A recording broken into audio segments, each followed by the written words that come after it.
Hidma encounter తర్వాత తప్పించుకున్న మావోయిస్టులు ఏఓబీలో షెల్టర్ తీసుకున్నారని అన్నారు అల్లూరు జిల్లా ఎస్పీ అమిత్ బర్దార్. దండకారణ్యం నుంచి వచ్చిన వారిలో తెలుగు రాష్ట్రాల నాయకత్వం ఉన్నట్టు సమాచారం ఉందన్నారు. కూంబింగ్ విస్తృతంగా జరుగుతోందని చెప్పారు. సరెండర్ అవ్వాలని మావోయిస్టులను కోరుతున్నామన్నారు.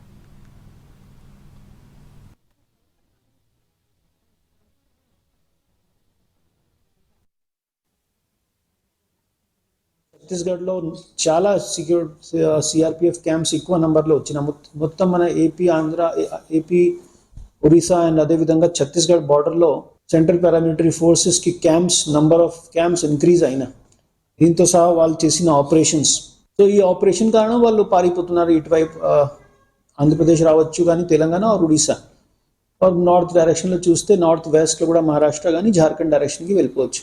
ఇంపార్టెంట్ మావోయిస్ట్ ఎప్పుడైనా న్యూట్రలైజ్ అవుతున్నాయి. సో మావోయిస్ట్ ఐడియాలజీ ఎలాగే ఉంటుంది, వాళ్ళు రిటాలియేట్ చేయొచ్చు వాళ్ళు డామినెన్స్ చూపించడానికి కోసం.